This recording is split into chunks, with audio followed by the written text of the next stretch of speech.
time for Mr. John Bush and harmonica. Thank you very much. An 86-year-old man goes to confession. He says, "Bless me, Father, for I have sinned." The priest says, "Yes, my son, what is your sin?" He said, "I've been married to the same woman for 64 years, and in 64 years I never cheated. I never looked at another woman. I never wanted another woman. I never thought about another woman. But last night,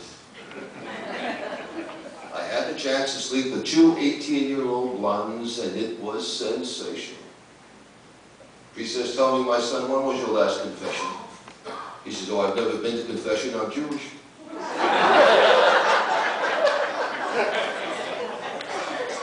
The priest says, "If you're Jewish, why are you telling me?" He says, "I'm telling everybody."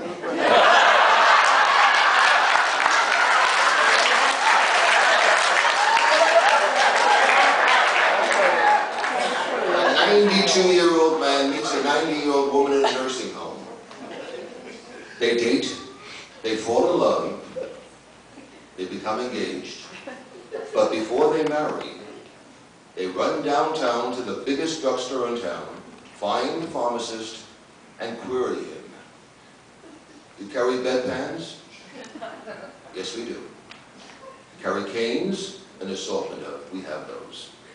"Crutches?" "Yes, indeed." "Wheelchairs?" "All kinds." "Electric carts?" "Indeed we do." He said, "That's wonderful. We'd like to use you as our bridal registry." A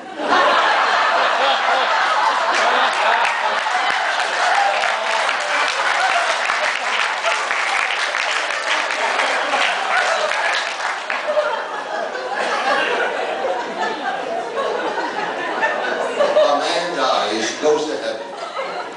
And as he passes through the pearly gates, he sees two signs. One sign says, "For men who were henpecked." The other sign says, "For men who are not henpecked." On the line for men who were henpecked, it runs for like 2.5 miles. For men who were not henpecked, one guy. Kind of confuses him, so he goes up to talk to him. He says, "I don't understand. For men who were henpecked, runs forever. Men who were not henpecked, just you. How come?" He says, "I don't know. My wife told me to stand here."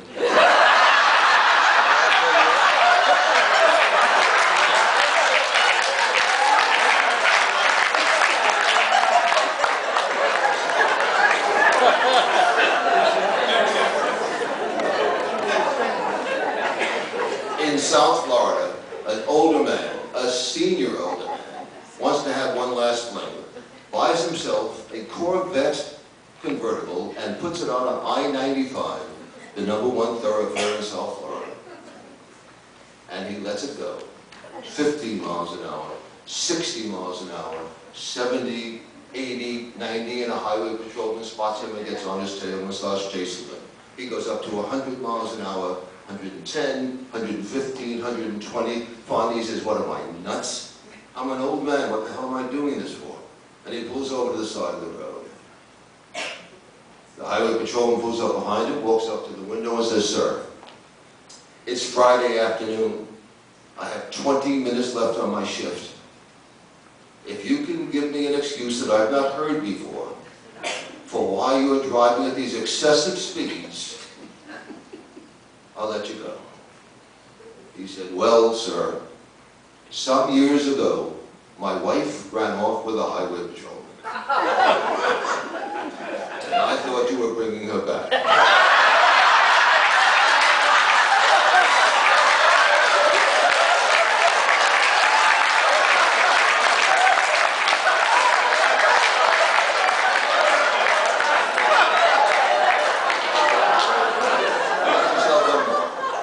My wife is in attendance tonight, and she likes this story, and she said, "Tell it."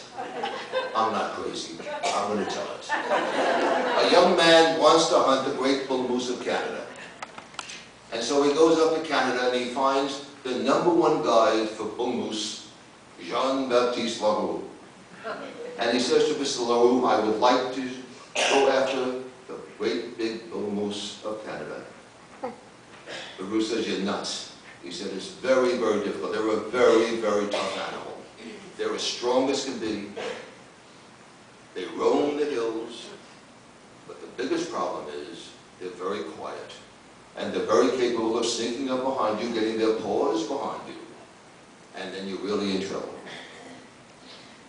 Kid says, well, if that should happen, what should I do? He says, well, it's simple enough. Don't panic. Reach behind you. Grab his member. Yank 3 times. His paws will go flying open.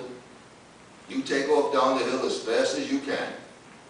And sure enough, there he goes into the hills. Before he knows it, a bull moose has him in the paws. He says, ah, I remember. Don't panic. And he reaches behind, and he yanks 3 times. And the paws go open, and he takes off down the hill. He runs for 1.5 miles. Finally, he turns around to see if he's safe, and the bull moose is going